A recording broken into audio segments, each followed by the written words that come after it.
Mirar las nubes es un ejercicio relajante, unos minutos de pausa en la vorágine del día a día. Hablar del tiempo es una forma de romper el hielo en una conversación, pero para los investigadores, observar el cielo se convierte en una tarea sumada a mediciones y a cálculos. Hoy, la meteorología en la lengua desatada. La meteorología y la climatología son dos ciencias modernas que en los últimos 60 años han experimentado un desarrollo espectacular, de las rogativas y las cabañuelas a las apps encerradas en un móvil.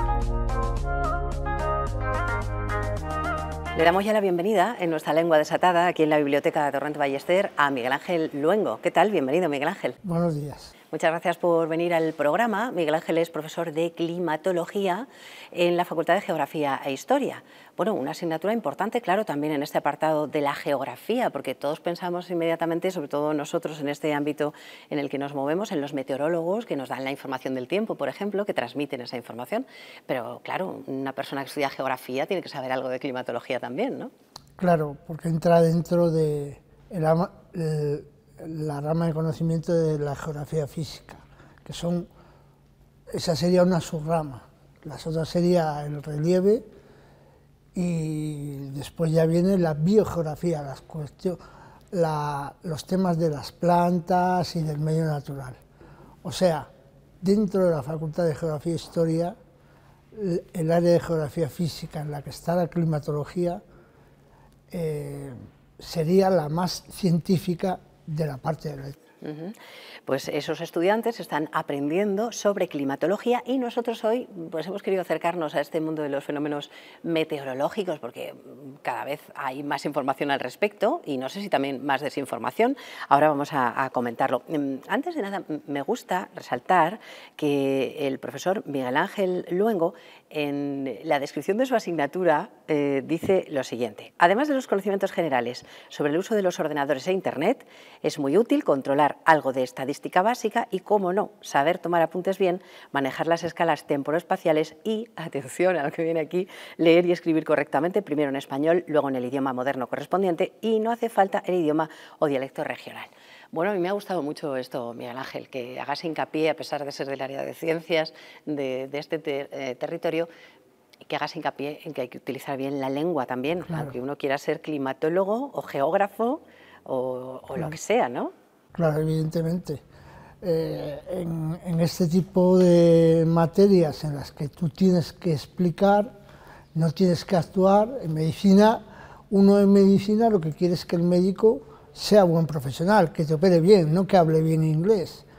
Pero aquí, si básicamente te vas a dedicar a la docencia o a comunicar una cosa o a explicar, tienes que hacer un esfuerzo por saber hablar, utilizar bien las palabras, buscar los sinónimos y ser lo más preciso posible. Claro, y hacerlo correctamente. A mí me gusta mucho que en cualquier asignatura, aunque no sea específicamente de lengua o literatura, se incida en este punto y por eso nos encanta que estés aquí, Miguel Ángel.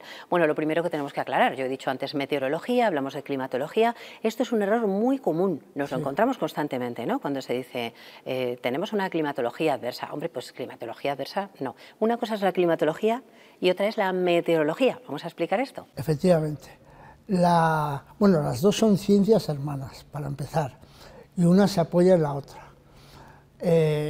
Y aunque del clima se sabe, ya hablaba se entiende, o se dice en la bibliografía, dice que Aristóteles fue uno de los primeros que hizo una clasificación climática, realmente las dos ciencias han explosionado evolutivamente desde el final de la Segunda Guerra Mundial, sobre todo con dos avances técnicos fundamentales, que son los satélites meteorológicos y la informática. Claro, los que nos ayudan a las predicciones, ¿no? La meteorología es una ciencia puntual, sincrónica. Está pensada para las predicciones del tiempo atmosférico. Y por lo tanto solo nos interesa el tiempo de hoy o el de mañana o el de los días venideros. No el de atrás la gente ya se ha olvidado, ya nadie se acuerda de Filomena, ni de que nevó el día, por ejemplo, aquí en Salamanca, el domingo de Pascua. Nos interesa la previsión. Claro. Entonces, se trata de conocer la atmósfera y los principales profesionales que la estudian son los físicos del aire. Eso es la meteorología, hacer la predicción. La climatología, en cambio, es diacrónica, es a través del tiempo. Se supone que son medias a lo largo de 30 años. Es decir, uno puede coger, por poner un ejemplo más gráfico, y describir la población de un país diciendo los españoles con 4 características, la edad media, y otra cosa es el español de mañana, o un caso concreto. Claro. Esa es la diferencia. Para el día a día común es mucho más fácil que nosotros tengamos que usar constantemente la palabra meteorología que no la palabra climatología. Claro. Es decir, la meteorología que hace en esta Semana Santa, por ejemplo, ¿no? Que condiciones meteorológicas, no climatológicas, ¿no? Yo creo que con eso lo vemos claro. El término de climatología adversa está mal utilizado. Claro. Y en cuestión de tiempo atmosférico hay que hablar de tiempo estable o tiempo inestable. Porque si hablamos coloquialmente de buen tiempo, de mal tiempo, lo que estamos es emitiendo un juicio subjetivo. Claro. Una nevada es un mal tiempo para un camionero que tenga que cruzar un puerto, porque se puede quedar con un camión articulado, pero en cambio para una estación de esquí es mucho. Un tiempo excelente, claro. Esto de la información del tiempo, ¿vamos a tener mal tiempo? Pues no, vamos a tener un tiempo inestable o cambios o variable, en fin, ahora entraremos en más detalle, porque la propia AEMET, la Agencia Estatal de Meteorología, tiene un manual de uso de términos meteorológicos que intenta ayudar precisamente a esto, también a que las predicciones sean correctas y a que la información que se da pues se atenga a eso, a términos lo más objetivos y lo menos subjetivos posible. Yo quiero irte preguntando, Miguel Ángel, por algunos términos concretos que por lo menos yo cuando era pequeña no empleaba, o sea, sabíamos lo que era niebla, pero no decíamos lluvia engelante o niebla engelante, ¿no? Vamos a explicar qué es la niebla engelante. Bueno, la niebla, para empezar, es una nube baja, que está tan baja que está a nivel del suelo. Está a nivel del suelo. Es una nube que se llama del tipo stratus. Entonces, los distintos términos que definen básicamente 3 tipos de niebla, que se llaman niebla, bruma o neblina y calima, van en función de la visibilidad. Si ves menos de 1 kilómetro de distancia, estás metido en una niebla. Menos Otra cosa es el origen. Sí, y tienes más de un 90% de humedad. Si ves un poco más de 1 kilómetro y la humedad está en torno al 70%, ya estamos hablando de neblina o bruma. ¿Neblina o bruma es lo mismo? Claro, son más o menos sinónimos. Y si la visibilidad es mayor, pero ves que el cielo está cubierto, pues entonces ya tienes que hablar de bruma o calima. Pero ¿y cuando hablamos de engelante, a qué nos referimos? La niebla engelante es lo que en castellano antiguo, y aquí tenemos una palabra que es la cencellada, es una niebla que se congela. Entonces, para que exista ese tipo de fenómeno atmosférico, debe haber no solo la nube baja, una niebla, más del 90% de humedad, sino un poco de brisa, para que al mover el aire y rozar contra los elementos del medio, que puede ser una planta, un cable de la luz, una antena de televisión, el vapor de agua que contiene la niebla se congele. Y queden las estelas de hielo, claro. O sea, los pequeños... Ahí ya lo llamamos niebla engelante o lluvia engelante. No, también, porque la lluvia engelante es cuando llueve, pero el objeto que cae, por ejemplo, una hoja de una planta o cualquier elemento, está muy frío y entonces queda como una burbuja transparente. Pero esos son detalles ínfimos y no es lo mismo una burbuja transparente de agua, como si dijéramos una pequeña esferita fija, que un cristal de hielo crecido por el hielo. O sea, que el que da la información meteorológica lo tiene complicado para ser preciso y no meterse demasiado en términos técnicos, claro, ¿no? Esos son conceptos propios de meteorología que los debe saber la climatología. Hablamos de ciclogénesis explosiva, que esto, por ejemplo, pues antes tampoco lo decíamos, una ciclogénesis explosiva, pero yo creo que a lo mejor nos hemos pasado así en la calle, porque no todo es una ciclogénesis explosiva, eso es una cosa muy seria, ¿no? Claro, no, lo que pasa es que tradicionalmente en España y donde está España, las latitudes medias, pues a los fenómenos meteorológicos adversos tan súbitos como es una ciclogénesis explosiva, no se le daba, se le decía temporal. Un temporal, claro. Un temporal. ¿Qué pasa? Que claro, que la meteorología y la climatología, pues donde están muy desarrolladas es en Estados Unidos. En Estados Unidos tienen un fenómeno meteorológico muy adverso y en todo el Caribe y en toda la zona tropical, que son los huracanes. Entonces, algo parecido a un huracán, pero que no es un huracán, es una ciclogénesis explosiva. Es una baja presión que se forma rápidamente por las condiciones atmosféricas de la columna de aire, que lo que origina son vientos exagerados, en cuestión de minutos, rachas de vientos fuertes. Y que claro, pues aquí llama la atención. Claro. Nosotros en las instalaciones meteorológicas que tenemos en la universidad hemos registrado pues esas subidas, a lo mejor en cuestión de una hora, en Zamora, en el Campo Charro, de hasta 100 kilómetros por hora. Pero eso es una racha rápida y de repente vuelve a subir la presión y deja de existir ese fenómeno de ciclogénesis explosiva. Pero eso antiguamente era un temporal fuerte, que es una baja presión que se acentúa en un momento concreto, en unas horas, y se acabó.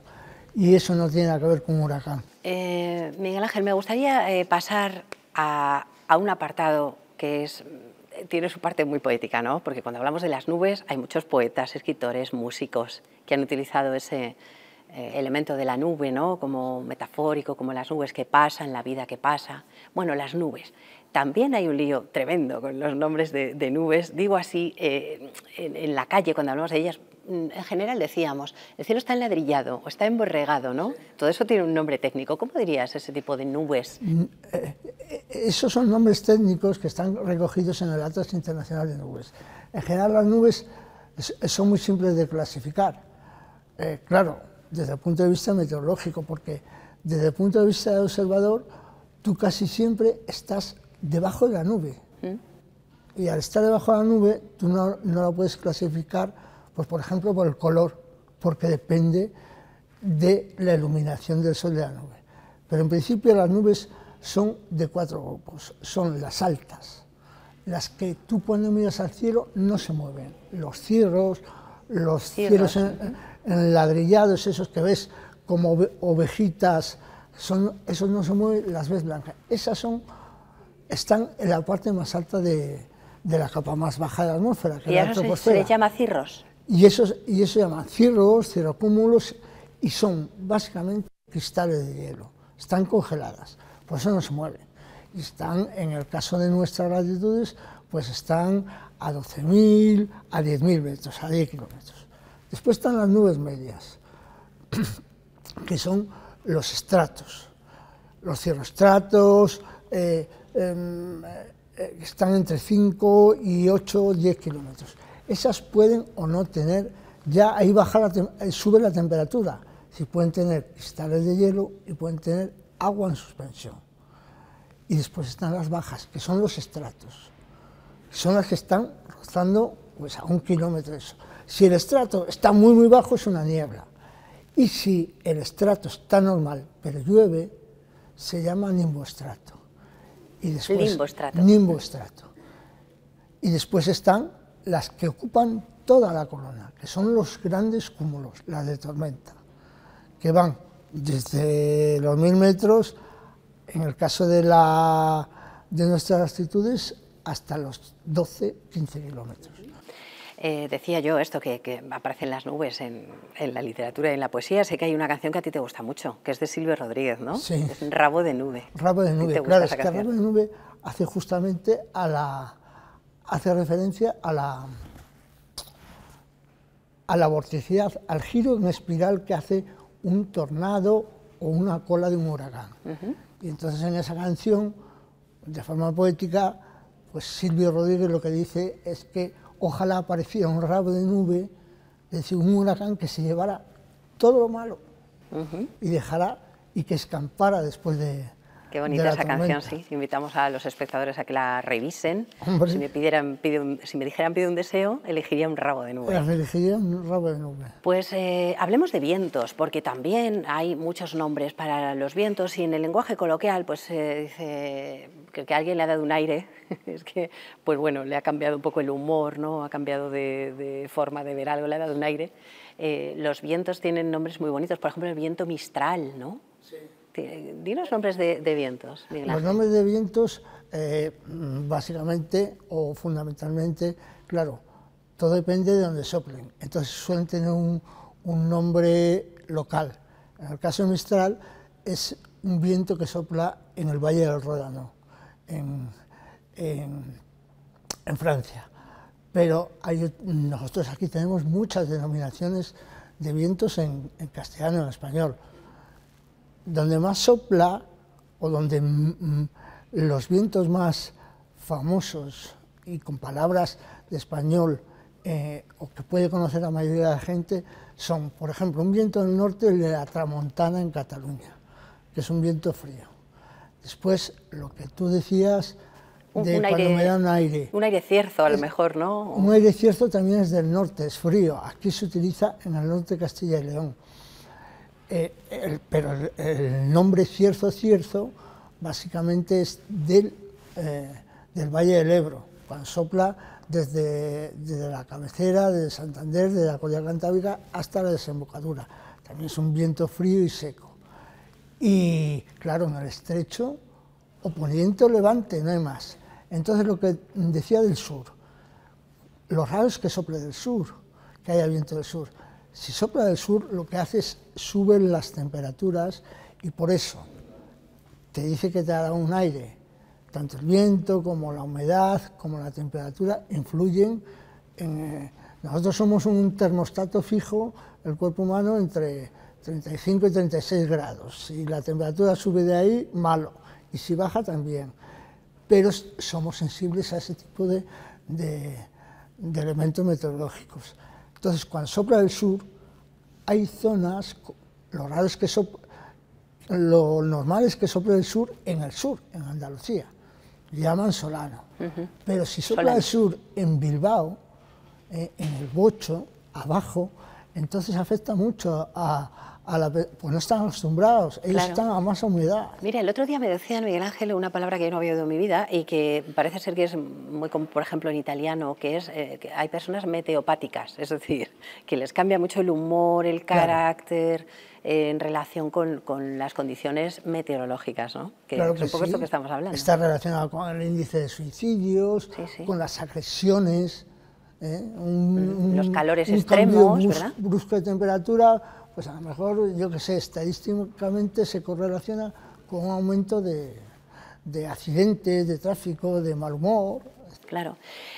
Cuando hablamos de algún fenómeno muy adverso, un huracán, una dana, se le pone nombre normalmente, o simplemente una borrasca, ¿no? Creo que también las borrascas tienen nombre.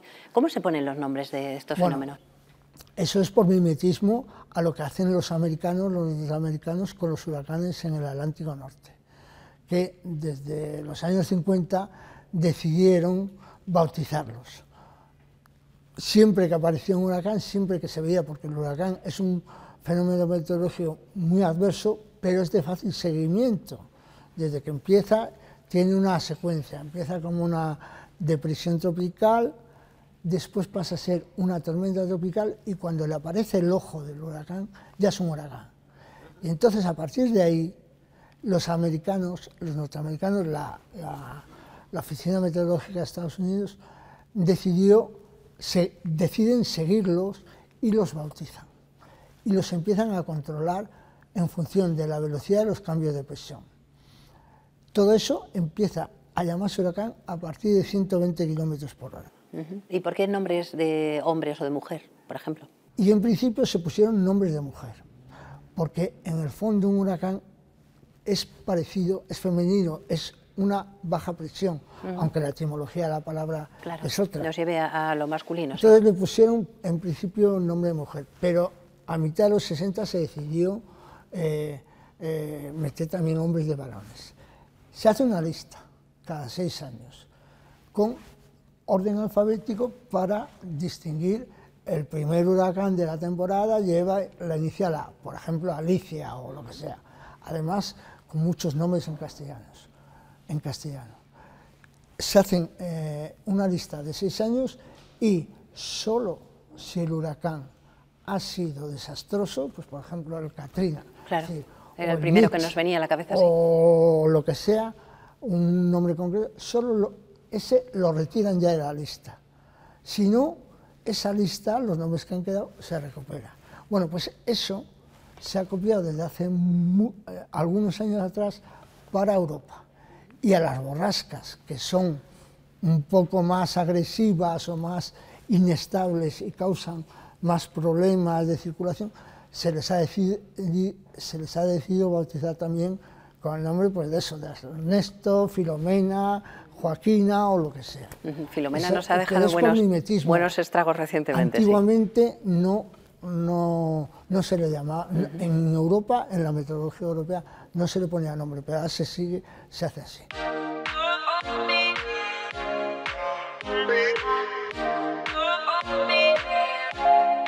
No nos resistíamos a terminar este programa en el que hablamos de meteorología al lado de una estación meteorológica con Miguel Ángel Luengo, que nos ha traído hasta aquí, hasta el Centro de Investigaciones Agrarias Luso-Español de la Universidad de Salamanca, para que hagamos esta última parte de nuestro programa. Aunque el día está desapacible, pero tú estás acostumbrado a ir y venir en días de lluvia, de sol, de niebla y de todo, con estas nubes que me has dicho que se llaman... Nimbus. Nimbus. Bueno, pues debajo de los nimbus te voy a pedir que me traigas la recomendación bibliográfica de este programa, que hoy nos traes algo divulgativo del mundo de la meteorología. Es un libro clásico, antiguo, ya no está publicado, pero es el primer esfuerzo que se hizo por traducir en palabras coloquiales cosas de meteorología y climatología de cara al público. Y lo hizo el primer meteorólogo que fue el divulgador en Radio y Televisión Española. 30 años estuvo en Radio y Televisión Española explicando el tiempo todos los días detrás del después del telediario, Mariana Medina. Pues te agradezco que nos traigas esta obra porque, como decías, es divulgativa y nos podemos acercar un poco al ámbito de la meteorología. Y antes de terminar, hoy no traemos las cajas porque no teníamos la infraestructura aquí necesaria, pero te voy a pedir que tritures así virtualmente una palabra que no te guste nada. ¿Cuál me traes? Bueno, la que no me gusta y la que propuse era la de experto. No porque sea incorrecta, sino porque se usa demasiado frecuentemente y es que no todo el mundo es experto. Yo prefiero otro tipo de palabras. ¿Todo el mundo es experto en algo? Pues no. Para ser experto hay que trabajar mucho. Eso es un grado más, así que trituramos experto en ese sentido del que se lo pone como etiqueta, claro, pero que no lo es.